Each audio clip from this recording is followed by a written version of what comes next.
Alexander in Norway. Hey, Alexander, you say you want to talk about spiritual phenomena and define spiritualism. Go for it. That's correct. Good evening, gentlemen. It's a real privilege to be here talking to you. I've just been listening to the show for quite a long time, and I noticed particularly that Tracy Harris was very good at sort of hammering down those that came on and started talking about spirituality, because there was never a good explanation for it. Yeah, and I don't think you're originally. I'm guessing here, Alexander, but I don't think you're originally from Norway. That's right. I'm Scots. So my mother tongue is English. So yeah, I understand what I'm saying. Yeah, no, I'll understand you. I was in Glasgow in December. I knew where you were from right away. But yeah. Yeah, good enough. Aye. But see, if I come bringing in with a partner that I had no chance, Ken. That was a bit of Scottish, just for clarification, or de-clarification. Anyway, the idea of trying to work out this stuff was quite intriguing, so I spent quite a lot of time on it. But I started the dictionary and looked at the word spirituality, and it said, I kid you not, pertaining to spiritual things. Yes. I think that really explained very much, so...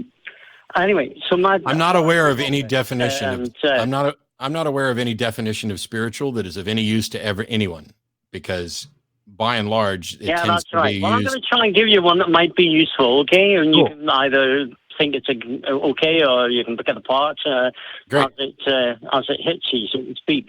So this is just a quote. I've written it down so I don't get it wrong. Wise thoughts and actions that help develop a deeper understanding of the significance of existence. That was so basically philosophy is spiritualism? I don't know if you would describe it as a philosophical thing. I would certainly say when you're saying wise thoughts, you would imagine that people saying wise things is going to help you. But then there's also actions, by which I mean activities like... the Stoics said much the same thing. So how is that spiritual? And also doing... Sorry? How is that spiritual? Sorry? Because the Stoics said much the same thing. Several philosophical disciplines say the same thing. So are they spiritual? I would say that it can be certainly perceived as spiritual, yeah, because it's in the way that it's helping you to deepen your understanding of the significance of existence. So let me ask this. Spiritual activity. I have no problem with the notion that there may be wise thoughts. I don't know who determines what counts as wise or not, but I don't have any objection to wise thoughts or actions that help develop a deeper understanding of existence. I just don't know why anybody would call that spiritual, and I don't think that description maps to what most people mean when they talk about spiritual. So you've developed an entirely... I think that a lot of people are saying... Sorry. No. When somebody talks about... By and large, when people talk about spiritual, they're not talking about wise thoughts and actions. They're talking about something transcendent, something about the human spirit, etc. But I don't... See, here's the thing. You've now come up with your own definition of spiritual. So now instead of 7,232,000 definitions, there are 7,232,001 definitions of spiritual. And none of them are particularly useful, because if what you mean by spiritual is different from what somebody else means by spiritual, then you can't even use that as a word to communicate. Meanwhile, what you're describing... Oh, yes, you can. No, you can't. You can't. Two people can't use one word to communicate if they mean different things by it.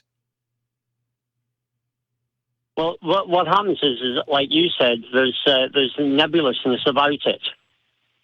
Not just nebulousness. It's a failure. Grounding. That's all. No, Alexander. If you mean one thing by a word and I mean another thing by a word, and we both are using the word, we're no longer communicating. We're talking past each other. Communication requires on incredibly similar. No, communication requires on incredibly similar understanding of the words that people are using. Meanwhile, well, as I say, I think that a lot of spiritual people that would be described as spiritual like the Dalai Lama and Eckhart Tolle and people like that do talk in these terms and describe the spirituality, which is recognizable. Yeah, and so I try That's to. what I'm trying to define by my paragraph, which you don't find in the dictionary, that's all. Okay, I'm going to define spiritual as peanut butter, and I like peanut butter, and I'm going to use peanut butter. Yeah, yeah. And now, what have I done does not pertain. What have I done to tell you anything at all about what other people mean by the word spiritual? You can have something totally unrelated to any kind of idea of wisdom. Yeah, so that's exactly what you've done. But no. But you're the only one who's saying it must be tied to some idea of wisdom. I don't accept that. I don't understand why wise thoughts can't just be called. I don't understand why wise thoughts can't just be called wise thoughts. Why would you have to call them spiritual? It's called wisdom. Yeah, wisdom. I got no problem with wisdom. But if you're saying wisdom and spiritual are the same thing, why have two fucking words for it? Well, there are different approaches. You can be that wisdom can be looked at in different spheres, not necessarily exclusively spiritual spheres. It doesn't necessarily. Okay, so what you're saying then is some wise thoughts count as spiritual and some wise thoughts don't count as spiritual. That's possible, yes. So then your definition of spiritual, which begins with wise thoughts, is already wrong by your own admission from the outset. The first two words are wrong because spiritual isn't necessarily wise thoughts. In the end, as I say, a lot using these words in a diffuse manner, and I'm just trying to say that to ground. That's where we're actually trying to figure out what the precise definition is, and you keep, you say that you started with, wise thoughts or wisdom is spiritual. We said, and then somehow we ended up with not all wise thoughts are spiritual. So your definition seems a little fuzzy there. So we keep trying to nail down this definition, and we keep going around in circles. Yeah, because now your definition of spiritual is. I don't want to nail it down. Hang on. I don't want to try. Now your definition of spiritual is wise thoughts that count as spiritual and actions that count as spiritual that help develop a deeper understanding of existence. Why on earth are you trying to come up with some new definition of spiritual if the thing that you want to talk about as being good and important is wise thoughts and actions surrounding a deeper understanding of existence? And what does deeper understanding of existence even mean? Right. Would that include, say, quantum physics? Well, I think that from my own experience of what wise people say through the ages, I would say that somebody like Erwin Schroeder said that the total number of minds in the universe is one, and consciousness is a singularity phasing. That doesn't sound wise to me. That sounds demonstrably false to me. Thing. Yeah, that does. I wouldn't count that as wise at all. In fact, not only demonstrably false, but a lot of woo there. We're in different planes. Yeah, we're on different planes. Yeah, we're completely on different planes in the sense that Jim and I care about reality, and you care about some metaphorical thing that's not demonstrably true. When Schrodinger says that there's only one mind, that's a deepity. To the extent that it's true, it's trivial, and to the extent that it is meaningful, it is false. Because your mind and my mind are clearly two different minds, right? Mm. Like you have a mind and I have a mind, right? Yeah, but they and they don't agree. Wise people have said very similar things. No, okay. You're irritating the crap out of me now, Alexander, because you keep saying a load of wise people.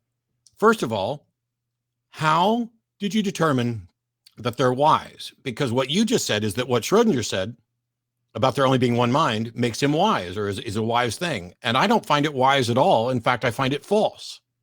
So what is the criteria? What is the criteria for determining whether a saying is wise or not? Well, it's you could say that a consistency of expression in this field indicate. So everybody, just because people consistently express things, does that mean it's true? It means that it can be perceived as true if it's wise. That's not what I asked. Yeah. I didn't ask about perception. No, I asked if it was true. If that's an inadequate answer, I'm sorry. So, but that's the answer that occurred to me when you asked the question. When a bunch of people say the same thing in the same way, does that mean that what they're saying conforms to reality? It can conform to a specific field of inquiry. Yes. No. So again, let's say there's 500 million people who believe that Jesus is the Son of God and the risen Savior, and there's 500 million, and they're all consistent about that. And there's 500 million people who say that Jesus wasn't the Son of God and isn't the risen Savior. Now you have two groups of 500,000 people who are each consistent in what they're saying, and yet they're saying the opposite. Now, do you see the problem? Yeah. Yeah, man. Do you see the problem? I'm certainly not saying there's no problem in this world. Well, no. That's certainly not what I'm saying. Which of those two groups is wise? What you have to say is that as somebody who's trying to look for the truth about these matters, we'll have to consider the arguments as in any argument situation, I'm baffled. I'm genuinely baffled every single week at why people refuse to answer the question that they're asked. There are 500,000 people who are saying that Jesus is Lord, and 500,000 people who are saying they aren't. That's two groups. Group A, Jesus. Group B, not Jesus. They are all saying something that's consistent, which by your definition means that they're both wise. Are both of those groups in fact wise, or is one of them wise and one of them not? I would say that it's inconclusive unless you're looking deeper into the question. Yeah. So your statement. I agree with you that just the numbers. No, you don't. I do agree with you that just. No, you don't. It's not about the numbers. It's not about the numbers. It's about your statement that consistent statements or consistent phrasing means something conforms with reality. Yeah. And Matt just focused you on a particular issue in which one side or the other is consistent with reality. Mm-hmm. And nowhere do you say, well, it depends on who is consistent with reality. You want to look at the argument deeper. I want to know who's consistent with reality. You just tossed out some sophistry saying, well, it depends on whether or not you look deeper into the question. I'm sorry, Alexander, that's a load of fucking horseshit. There is nothing deeper in the question. One group of people is correct and one group of people is not correct. There is no other option. There's nothing deeper to see. Either the sky is blue or the sky is not blue. Either something is black or something is not black. Either Jesus is Lord or Jesus is not Lord. There is no other fucking option. There's nothing deeper to look at. What's the problem here is that you've just been faced with a dilemma which shows that your definition of what is wise is unwise. Okay. Yeah. And this would be the reason why the dictionary definition is what it is. Yeah. Because it is the absolute best definition. Or description of how it's used. But I don't get. But even if we were to agree with you, even if we were to say, you know what, I really like Alexander's definition of spiritual, and from now on, we're all going to refer to spiritual as wise thoughts and actions that give a deeper understanding of existence. We still haven't done anything to demonstrate that anything spiritual in the traditional sense exists. All we've done is relabel.